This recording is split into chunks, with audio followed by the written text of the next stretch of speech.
James Paterson, welcome to the program. Good morning, David. So, have you seen this modelling that Peter Dutton's talking about there? I've been briefed on it, and as Peter Dutton said yesterday, we will release it. But if you're in any doubt about what this policy will do, recognise the fact that both supporters of the policy, like gas users like BlueScope Steel, and critics of the policy, like the gas producers, all agree it will reduce prices. And as Phil Curry just said on your panel, this is the law of supply and demand. It is basic economics. We're going to force more gas supply into the domestic market, and that will bring down prices for Australians. If it's so straightforward, why does the modelling, the detail, even a press release, have to be hidden away? Why can't we see this? But we're not hiding anything, David. It will be released. Why can't we see the modelling today? You'll see it very soon, David. We'll release it. The work has been done. We've been working on this plan for more than a year. Extensive detail work has happened on this, and it will drive prices down. So it will, by how much? Well, we're not going to make the same mistake that Anthony Albanese did before the last election, when he lied to the Australian people 97 times and told them that their electricity bills would go down $275. That's not the experience of Australians on this government's watch. They're paying up to $1,300 more for their electricity than the Prime Minister promised them before the last election. We're not going to mislead them like that. So you won't put any dollar figure on it? No, we're not planning on putting a dollar figure on how much your personal bills will go down, but we do know on this government's watch that there's been a 30% increase in gas prices for households. Industry has been smashed. No wonder 29,000 businesses have failed on this government's watch. So you'll say prices will be lower, but you won't be telling voters by how much. You'll just be asking them to trust that they'll be better off. Well, we've already referred to the analysis in terms of the price per gigajoule. It's about $14 a gigajoule right now. We say it will get down to about $10 a gigajoule, but we're not going to make a specific household price promise, because we're not going to lie to the Australian people as Anthony Albanese did. We don't think that's an adult or decent way to engage with the Australian public. Okay, but we will see the modelling done by Frontier. Yes. You are campaign spokesman. You haven't seen it. You've been briefed on it. Are you convinced that it's going to work? I'm absolutely confident it will lower prices, but don't take my word for it. The gas producers themselves are out there complaining that this is a bad policy because it will lower prices. I don't agree. I think it's a good policy because it will lower prices. There are some market experts who have their doubts about this as well. Just tell me, how does it work? How do you actually force those gas companies to direct more gas into the local market? So, David, on the East Coast, we produce about 2,000 gigajoules of gas every year. About 1,500 of that is exported, about 500 of it is consumed locally. Of that 1,500 which is exported, we are going to require that gas producers divert 50 to 100 of those petajoules into the domestic market to drive those prices down. How? We'll develop a mechanism in consultation with the industry. We'll legislate it. It will require them to divert that into the domestic market. So this is separate to the existing big stick domestic gas security mechanism. This will be a separate mechanism. Correct. And I heard the Prime Minister say that he's already got this. Well, if he has, it's not working, because the Prime Minister said there's a price cap of $12 per gigajoule. Well, why are prices, in his words, 13 per gigajoule, or 14 in some other market analysts? It's clearly not working, and that's why households are paying 30% more than they were before the last election. So you'll have two mechanisms to get more gas into the domestic market. Well, we require from that spot market, those short-term contracts, 50 to 100 petajoules to be driven into the domestic market to drive down those prices. And how will this new mechanism work? How does it work? Is it a penalty, a fine? How does that work? Well, we'll legislate using the Commonwealth's significant legislative power here to require that happen. I would hope the gas producers would work with the government to make sure that happen. Frankly, it's in their interest too. But we'll also have measures to increase supply as well, David. We need to fast-track approvals in this country. They're being held up far too long. The North West Gas Shelf is a good example. 6 years of environmental approval and assessment by the state government, and this federal government has kicked that can down the road, refusing to grant that approval. Okay, but coming back to the question of this East Coast problem, this mechanism, you legislate, force them to provide 50 to 100 petajoules. If they don't, what happens?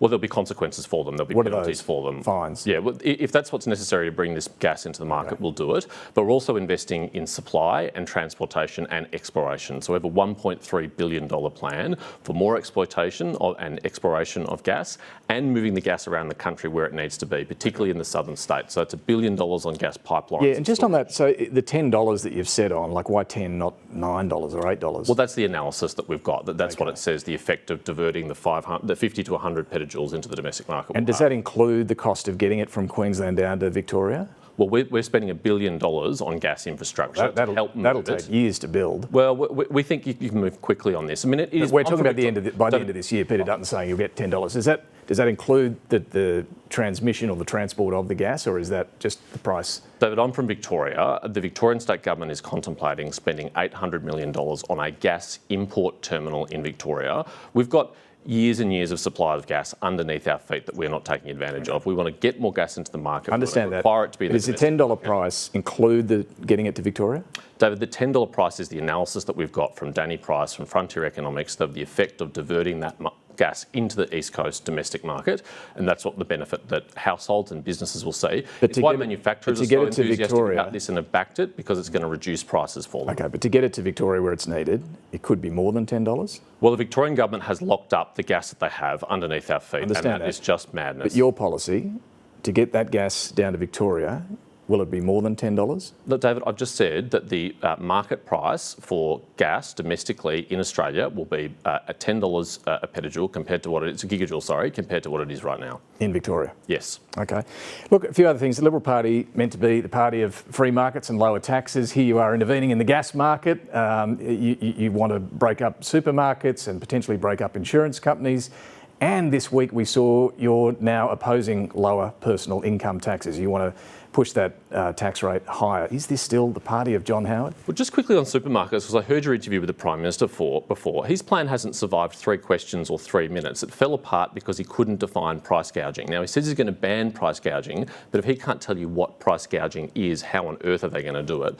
The truth is, this is an insulting policy to the Australian people. It's their 5th committee or review into supermarket prices. If it was such a good idea, why didn't they do it 3 years ago for a 30% increase in grocery prices for Australians? Do you think price gouging should be illegal?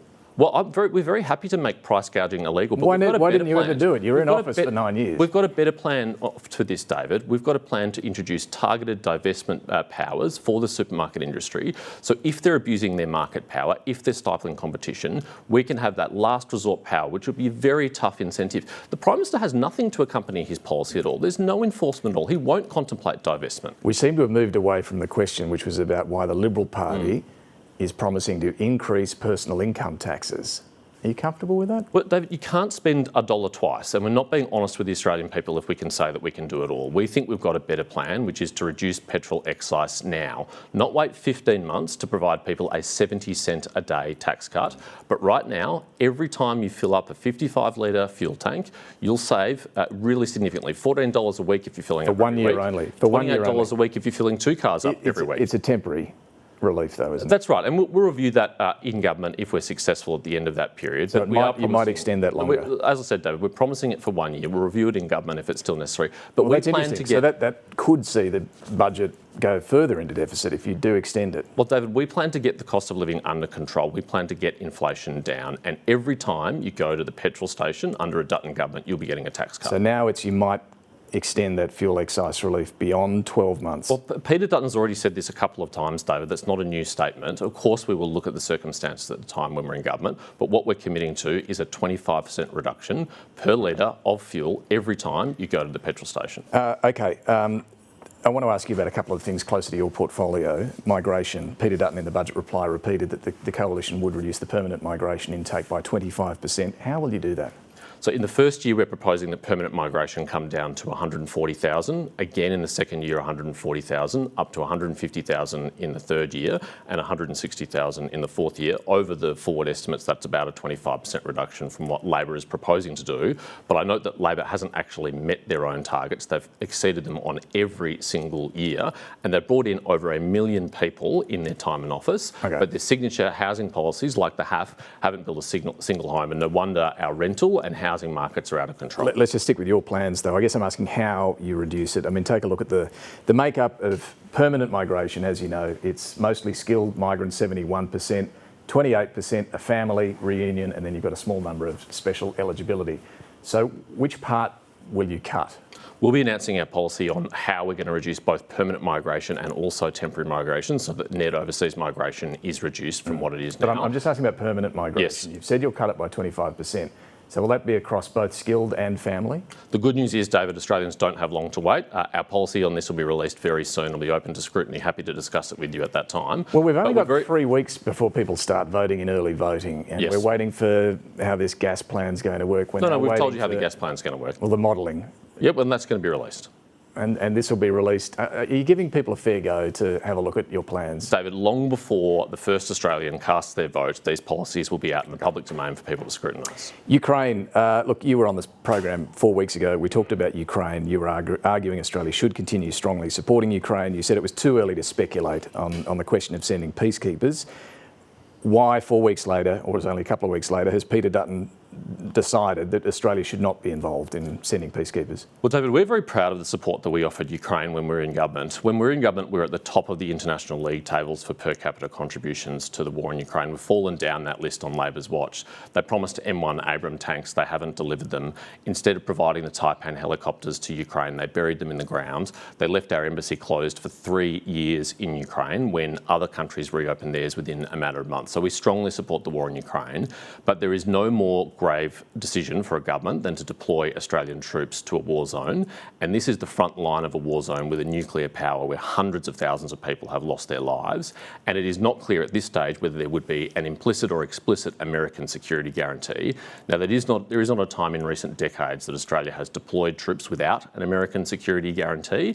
And frankly, that's a reckless thing to do for the Prime Minister in a press conference before an election when he's trying to beef up his credentials and look tough, to say that he'll contemplate deploying Australian troops in those circumstances. If there was a US security guarantee, would you be okay with Australians going? Well, David, the ADF is very stretched on this government's watch. The Prime Minister has just admitted he's reduced the target for defence spending from 2.4% of GDP, as it was last year, now down to 2.3% of GDP.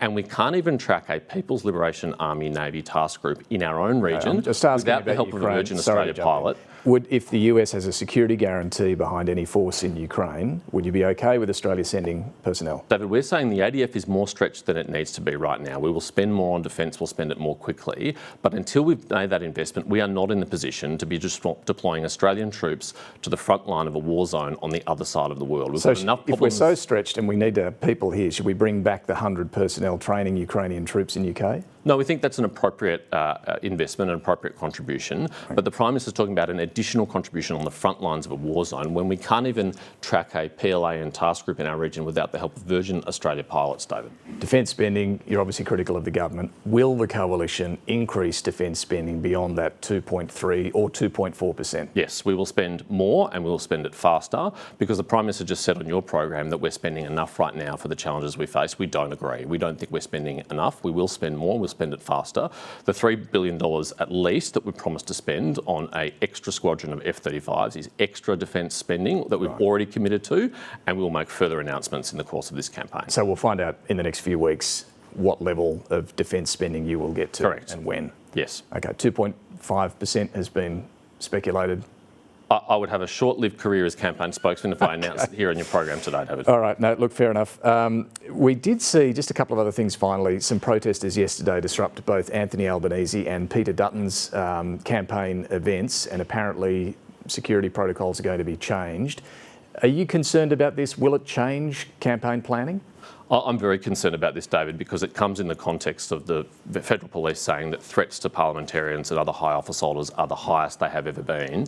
And it means actually police have to divert significant resources to protecting politicians at campaign events that could otherwise be out there solving crimes in the community. And it's very regrettable. I don't think we want to move to a style of politics we see in some other countries where our political leaders are cocooned in a security bubble and can't interact with Australians. So these ratbag protesters who are turning up at events might think they're being clever, but all they're going to do is make our politicians more removed from the public, and I don't think that's a good thing. Finally, Peter Dutton yesterday said he is prepared to negotiate with crossbenchers in the event of a hung parliament. What does that mean? What is the coalition willing to trade? Well, it's just an honest statement. I don't know why the Prime Minister lied to you a few minutes ago on this panel where he said he wouldn't negotiate with the Greens. If the Prime Minister falls short of a majority, which many polls predict that he will, there is nothing that will stop him negotiating with Greens. Just asking about the coalition. Just coming back to you guys. what will you trade? Well, unlike the Prime Minister, we're being open and honest about that. Peter Dutton has been clear. We will negotiate if we have to, if we find ourselves in those circumstances. Are there any red lines, any no-go areas? Of course, we're aiming to form majority of government in our own right, and we're confident about our ability to do so. But if we fall short by a couple of seats, we will have a negotiation with the crossbench. We're very clear about the policy agenda that we're taking to the election, though, and we will stand by that policy agenda in those negotiations. Would gas be negotiable? Would climate targets be negotiable? David, we are taking an agenda to the Australian people. We're seeking a mandate from them. If we're able to form government after the election, we will implement our election commitments exactly as we have outlined them in the campaign. All right, Senator James Paterson, thanks for joining us at the start of this campaign. Thank you, my pleasure.